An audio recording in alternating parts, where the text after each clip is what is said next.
Hello, I am Dr. Alice Benton. I'm one of the co-hosts on New Life Live. We're going to talk about a difficult topic today. We're going to delve into the mind of a cutter. This is such an important topic because the prevalence of self-harm is increasing dramatically, especially in this year in 2020. There's been a concerning increase in self-harm behavior. We're going to look at why it happens, why someone would have the urge to purposefully self-harm, and what we can do about it. Perhaps surprisingly to any of you who have never engaged in self-harm, it's a relief to the person that does it.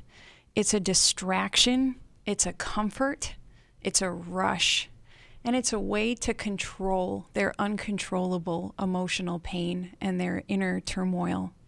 And I'm going to give a definition of self-harm.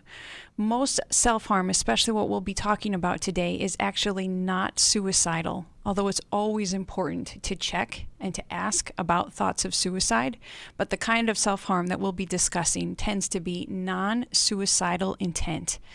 It usually involves cutting, sometimes burning, sometimes just hitting, punching, hitting your head against the wall, hitting your head against the floor, and an extreme version is intentional bone breaking.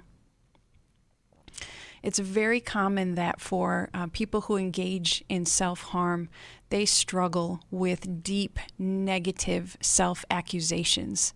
Some of the most common are the beliefs that I'm a disappointment, I'm worthless, and I'm unlovable.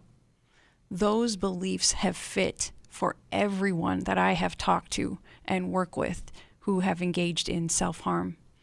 There's almost always a strong self-hatred, whether it makes sense or not to an outsider, a strong self-hatred. It's not uncommon for the person to be questioning their sexual orientation and their gender identity as well. Self-harm usually goes hand in hand with a couple of different mental health disorders.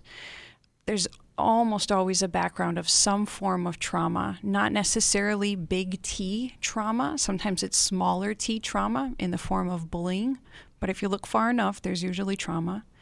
Depression, anxiety, addictive behavior, and eating disorders. The age of onset is a painful 13 years old. And there's evidence that that age is being pushed younger and younger, but 13 is a fairly normal age of onset. Usually there's a friend group where self-harm is engaged in by multiple people within the friend group. Now, some good news, the majority of people that self-harm only do so a few times and then stop.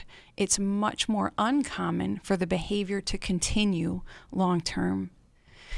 We have to look at the role that media plays, especially in today's day and age, when it comes to self-harm. A lot of people find help through the internet and find solace with peers who can understand, who encourage, who support.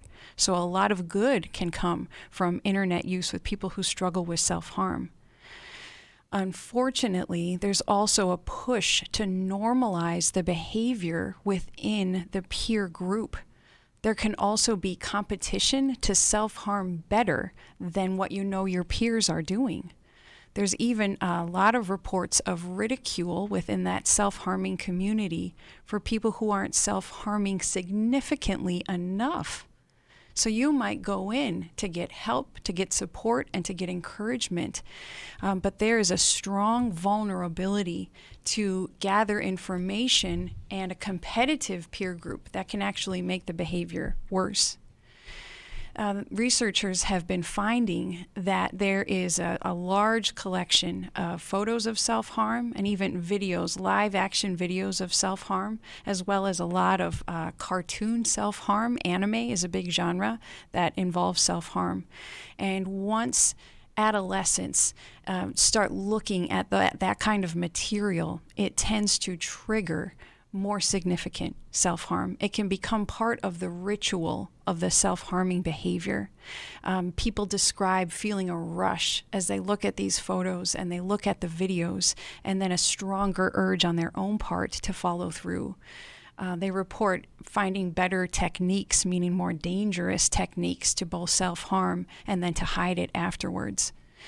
A couple of different social media forums have been named. Now, they've also taken action to improve this, but these different forums have allowed the photos and the videos in the past to be very accessible. They've shored this up and there is better security now.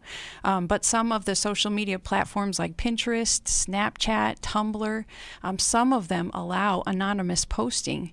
And then when algorithms are involved to bring to your attention things you've searched before and have been interested in the past, we all experience this with just the hobbies and the interests, the recipes we look for on these forums. We get more information. Well, the algorithms can also dangerously lead to more information about self-harm behavior. So what can we do about it? Well, if we love someone who we suspect engages in self-harm, there can be a fear to ask. It's like asking about the pain someone feels at the passing of a loved one. Should I ask? Won't it make it worse? What if they weren't thinking about it and I brought it up? We have to ask. Everyone I have worked with that struggles with this behavior has felt an anxiety, but also a relief at being asked and finally being able to tell the tale of what they've been doing, why they've been doing it, and what's been happening to them. They often feel invisible. They think that no one cares. They think it doesn't matter to anyone if they're hurt or not. And so when we ask gently and lovingly with the intention of helping, with the intention of hearing them out, there is relief for the person that engages in self-harm. With my clients that I know self-harm, I'll often ask them to show me their area that they cut, to show me their wrist, to show me their arms, as they tell me whether or not they've been engaging in self-harm in the last week and in between sessions. It's so important to go into history to find the roots to why they're self-harming, because there is a reason. As much as on the surface it might not make sense to us, there is a reason they're in that level of pain. Life makes sense, emotions make sense, and deep down there is a root to their initiation of self-harm, usually trauma. We also have to be very protective of our adolescents and of our children who are still under our roof by reviewing and being aware of how they're using their devices, because it's a slippery slope, it's a big black hole, and even if a child goes into this area innocently enough, it can really pull them in and suck them in. So as parents and as family members, it's important for us to take authority over this area, to step in to protect them. The comfort circle cannot be overlooked, because when people are self-harming, really they're trying to get comfort for a pain that they don't fully understand and that they don't know how to solve. And Mylan and Kay's comfort circle is such a simple, structured way to draw a person out, to hear them in their pain, and then meet them with the comfort that they need, and even helping them figure out what the comfort is that they need. If you're uncertain about your child's safety in this area, and if you do not feel equipped to ask, don't hesitate to talk with a therapist, to schedule a consultation. The therapist will be happy to talk with you as a parent, to give you information, to support you, to provide you feedback, and then to talk with the adolescent, to talk with the person that you're concerned about. And a professional is trained to handle this. Right questions and trained to bring in the right strategies and tools to help and to resolve that underlying pain. Do not lose hope, but do not be passive either. Take action. You can call us here at 1-800-NEW-LIFE and we'll get you started in the right direction.